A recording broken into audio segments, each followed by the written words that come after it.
Welcome to today's Elevating Conversations. My name is Deborah Kingsbury from the Intimacy Hub. Today we are here with a very special guest. Before I introduce her, I'm going to talk a little bit about this program. So we're coming live from the Intimacy Hub. Today you're going to find us on several channels, and we encourage you and invite you over to our growing community.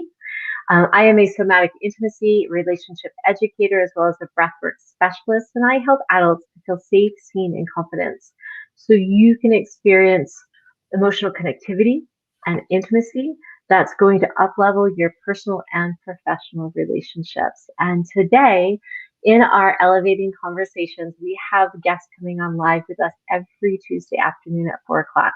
But today we have a special guest, Deborah Fryer. I'm going to share a little bit about her before handing the baton over, because I really am curious of what inspired you, Deborah, to do what you do, the way you help people, the way you serve people.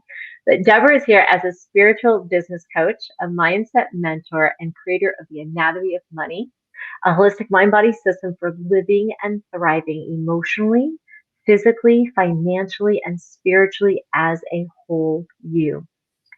She draws from ancient wisdom and modern neuroscience, storytelling, and visualization to help her clients blast through limiting subconscious patterns, beliefs, and habits and step into greater emotional, financial, and spiritual freedom than they have ever thought possible. Well, you can sign me up.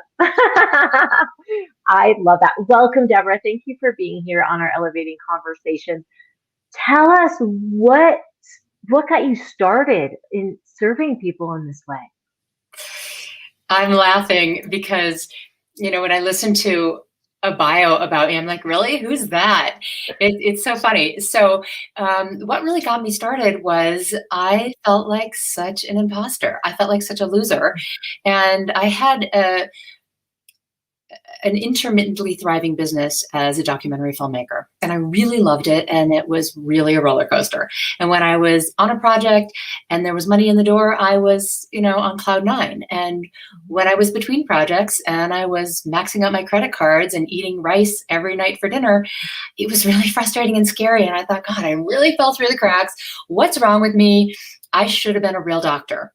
And, you can hear in the way that I'm saying that, perhaps I should have been a real doctor. That's how I used to talk to myself. I should have been like, I'm not what I'm supposed to be. And I have a PhD from a fancy school. And I was so hell-bent on discounting myself, on disqualifying myself, on invalidating myself, but I didn't get it in those days. I just thought you're supposed to do the masculine thing. You're supposed to work really, really hard. You're supposed to struggle. You're supposed to pull all-nighters. You're supposed to work for free. You're supposed to pay your dues. You're supposed to climb the ladder, like all of these masculine models. So I thought, okay, I'll go to medical school and then I'll get a real job and a real paycheck and real respect. So off I trotted to medical school. The crazy thing about this story is that I have a PhD in comparative literature. Mm-hmm. And in those days, I was teaching yoga to pay my rent. I didn't have any of that analytical, like periodic table of the elements. Like I didn't have that kind of brain. And yet I thought I'm going to go and be a real doctor. Like I'm not real now. And so I took all the classes in anatomy and physiology and biology and chemistry and organic chemistry, all that stuff. And I was working in the anatomy lab, which meant I got to dissect real humans and get very intimate with the human body. And in the middle of this life transition where I was going to reinvent myself, I was in my 40s and I was going to be a real doctor before I was 50. And I was reinventing myself as this like masculine, high earning, very respected person. My dad dropped dead of a heart attack. He just fell off his chair and that was the end. Mm-hmm. And the next day, it was my job to go into the anatomy lab and take the heart out of a human. Wow. And, it was the most humbling and intimate experience I think I've ever had. Which is why we're having a conversation in the Intimacy Hub, because there's nothing more intimate. There's nothing more intimate than your heart and living in your heart. And that's what we're going to talk about today. And I'm sure I'm going to share more in the course of the conversation. But what became immediately apparent to me, holding a heart in my hands, was that I had been running my business completely against nature, completely against my own human nature. And the way I had been running was overgiving, overgiving, overgiving, overachieving, overqualified. And I was refusing sleep. I was refusing nourishment. I was refusing support. I was refusing to receive money. I was so in the masculine. Well, I was in the wounding of the masculine, and I was in the wounding of both. Like, I was so not in alignment with the truth of me. And that moment was really just like the planetarium of my head opened and the entire universe rushed in, and I recognized you cannot live a sustainable life in this way. You cannot run a sustainable business in this way. And everything changed from that moment on. So that's the introduction to how did I get into this? It was, by being really resistant, by thinking that I needed to know everything. I had to be the smartest person in the room. And, there's a saying that the universe gives whatever you ask. And I was begging for a breakthrough. And the universe was like, okay, here you go. It was a big one. Yeah. Wow. I love that. And be careful what we ask for, right? Because breakthrough isn't necessarily what we think it's going to be. Sometimes we end up flat on our ass through our breakthroughs in order to discover something new. Wow. I love that. I relate so much to that story. Different context, but same qualities of it.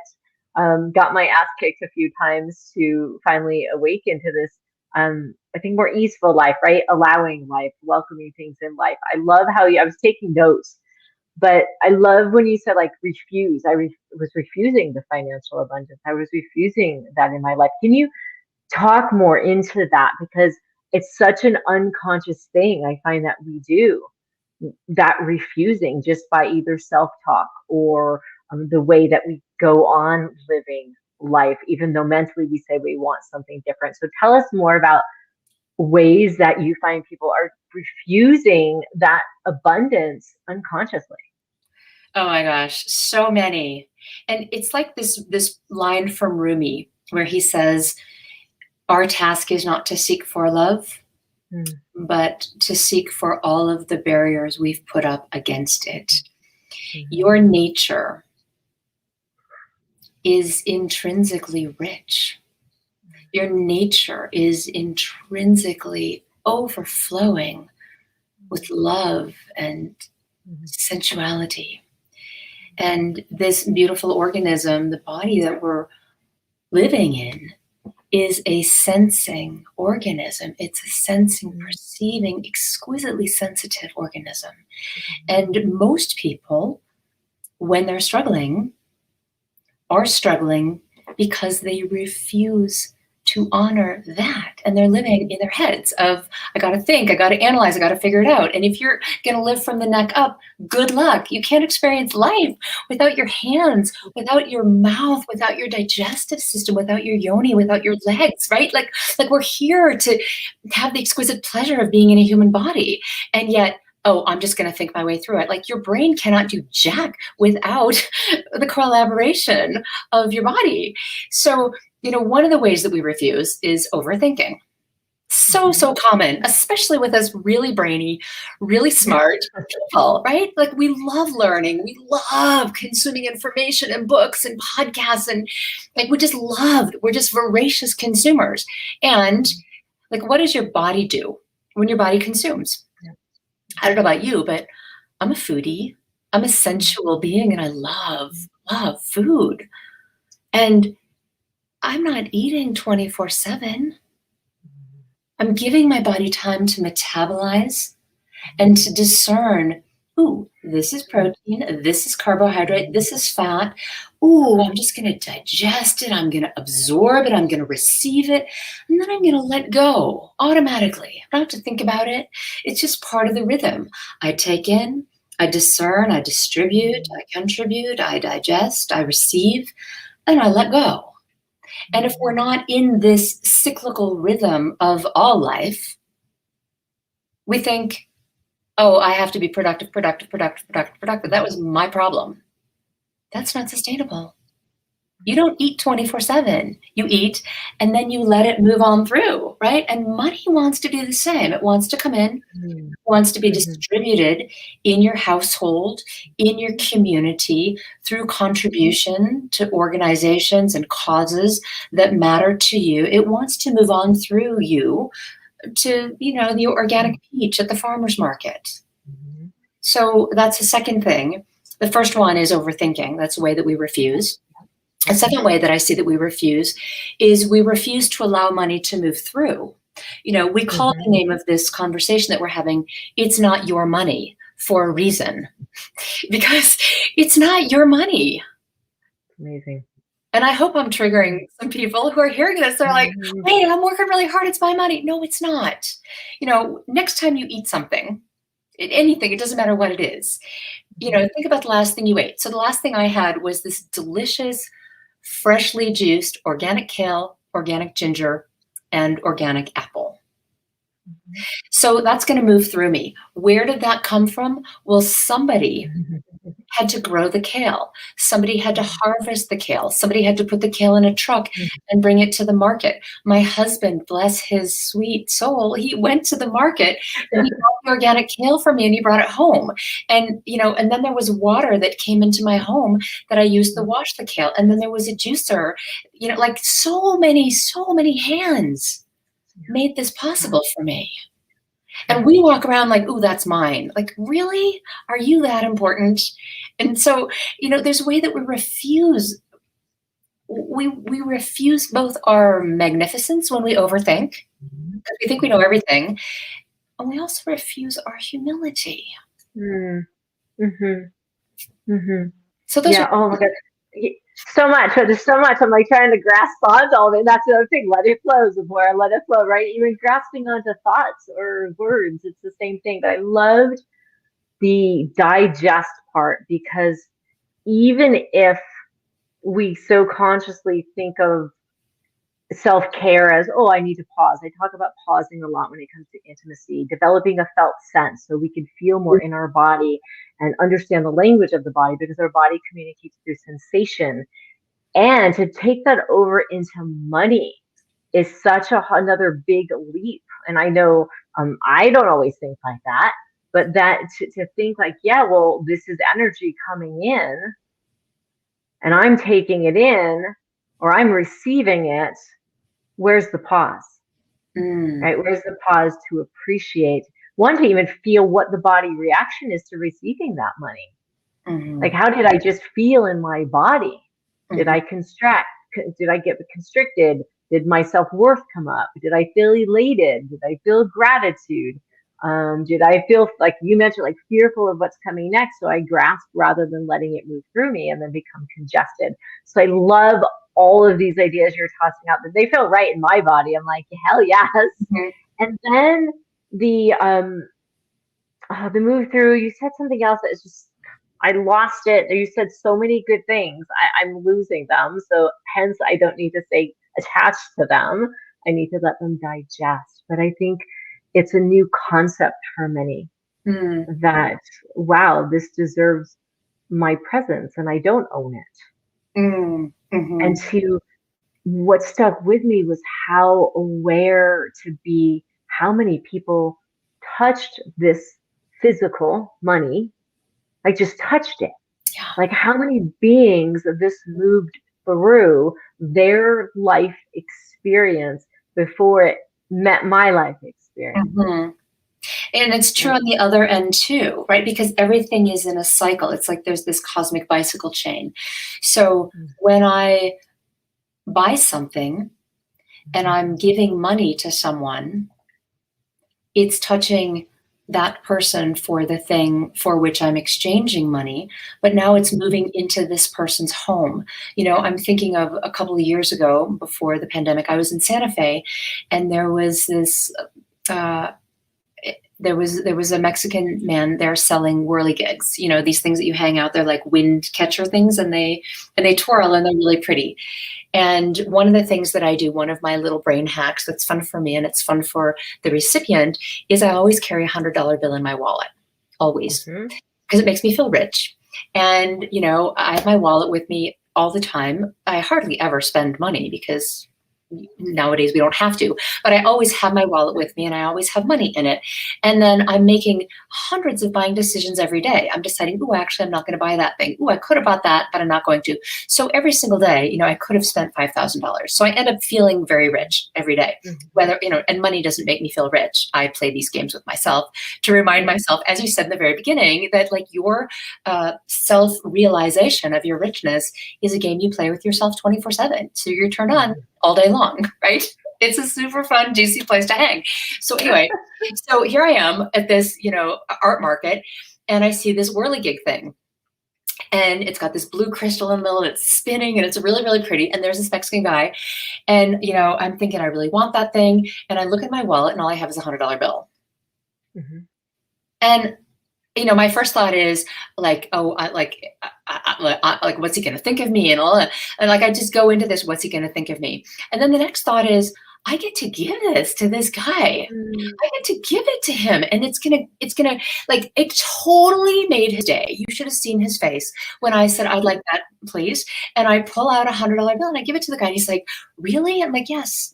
Thank you so much. Thank you. I love this present. Thank you.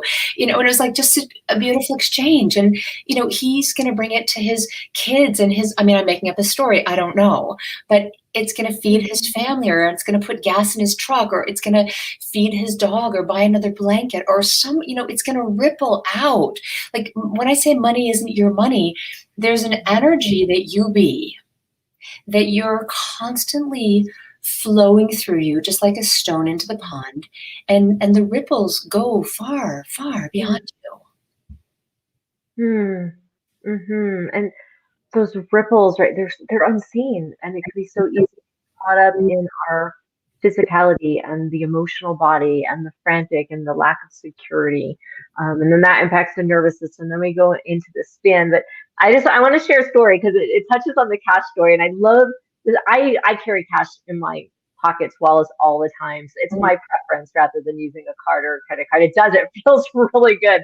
Mhm. And so I was in the store the other day, and I whipped out $100 bill, and we started joking, me and the woman working, because they're just like, yeah, man, I'm rich, man. I'm just gonna hand over you a couple $100 bills. But that essence of it, like it is very sensual. It was just like activated so much in the body, and just having that mental awareness around that, and then that even that conversation, that positive, that uplifting conversation around having that amount of cash and handing it over. It just those little moments of fun, and just playing those games. I'm hearing you say, like, just playing those games as part of your life.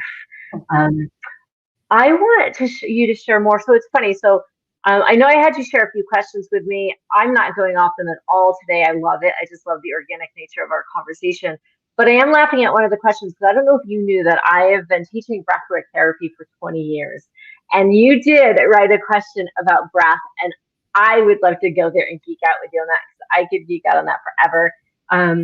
About how the breath actually is impacting the health and the wealth, because I can easily go into talking about it, but I want you to start, like, talking about the breath and the dynamics of that, and how it Mhm. relates to physicality and energetically. Mhm.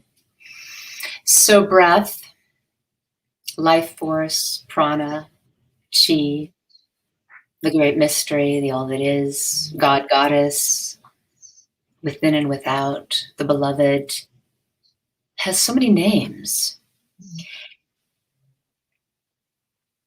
Go ahead and close your eyes and allow yourself to receive. We're talking about receiving, right?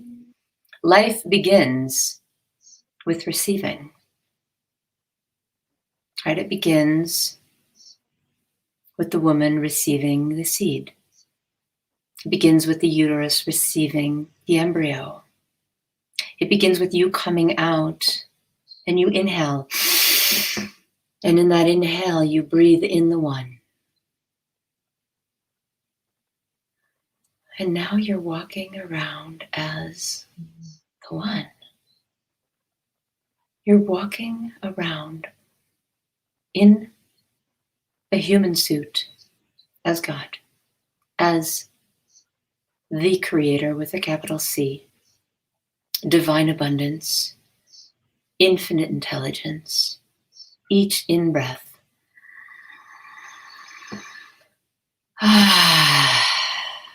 Each in breath is this intimate exchange. It's the most sensual lovemaking of life, really. With each in breath, you bring the divine into your living room. And then you trade places. You leave. You contribute to the greater whole. It's a constant intimate dance. Go ahead and open your eyes. But that's just like a 1 second, a 5-second blip in what your 24/7 experience is when you wake up to that. And so when we're talking about money, the all that is created twice. It exists in the infinite realm of all intelligence, all universal intelligence, all what, the Om, what David Grimmel calls the cosmic yes, that life force that is your breath. I mean, it's breath. It comes in and now it's animating your body, your tissue, your organs, your neural connections, and you are stewarding it. So when it comes in, when you and infinite are in this, exquisite lovemaking, you get nudges, you get intuitions, you get ideas, you get like, oh, I just wrote a blog post in the shower, right? This kind of thing happens. And it hangs out right here, like on the screen of your mind. And then you start talking about it. And until you move it literally into your body, you're going to move it from here where it is through the crown onto the screen of your mind. You're going to start talking about it in your throat chakra.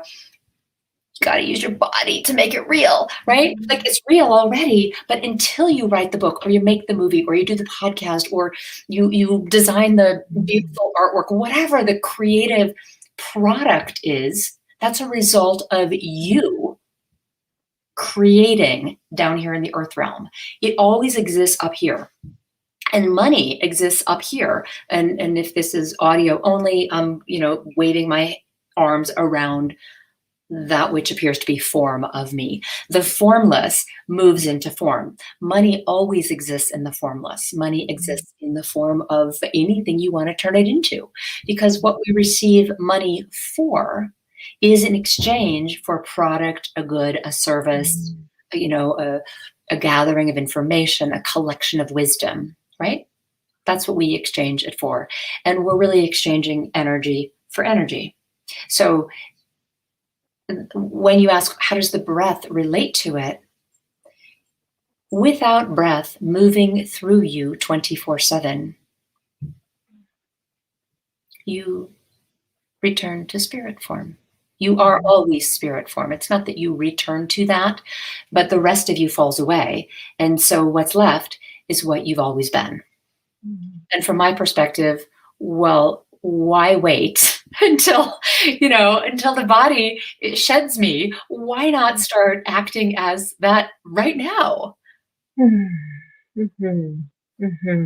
Wow, thank you. Thank you for that. And yeah, as you said, breath is life. And when I think of breath, I think of spirit, right? Breath, spiritus, it's the same definition, and there's an intelligence in our breath. And what we have found is we each have a conditioned breath pattern, and those are created based on our life stories and our traumas and the things that we haven't wanted to feel. And so there's a buildup in our system, and that's what we're talking about here: those blockages, the buildup, the armoring. And when we can start to come into relationship again with breath, to me that's a first step, because we've stepped away from relationship, because the number one reason we hold our breath is so we don't have to feel. Yeah. And then, right, and now we're living through life in these denser states. Like you said, we're always spirit, we're always connected, but we have developed this density that's just gotten thicker and thicker.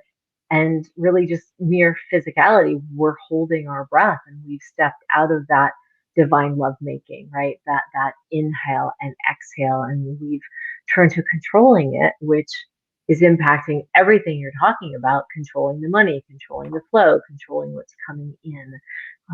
Yeah, breathwork is the foundation to all of the work on the Redefining Intimacy program. So I'm excited to hear. It felt so good. I loved receiving that experience that you just guided. So thank you for that. If you could share with the audience as we prepare for the next few minutes to close, some tips and practices that they can do at home, that whether it's identifying their blocks or something they can practice to come more in connection with their body and their abundance, what would you share with them? It's such a great question. So in the work that I do, I've designed, I've created, I've identified something that I'm calling the anatomy of money. And I always, have a little self chuckle when I say I created this, because I didn't create anything. I've recognized a pattern, which you've also recognized in your work. And that is, how does the body hold our issues and our tissues?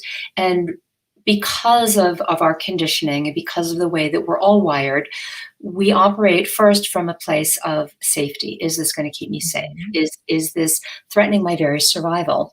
And when we're in fight or flight, we do tend to have very shallow breathing, right? And so, when you can becoming aware that you're holding your breath, that's the first bit. You got to become aware that you are actually holding your breath. A lot of people don't realize they are. But when you realize, ooh, I'm holding my breath, here are a couple of really quick ways for you to shift this. So number one, breathe through your nose. Why?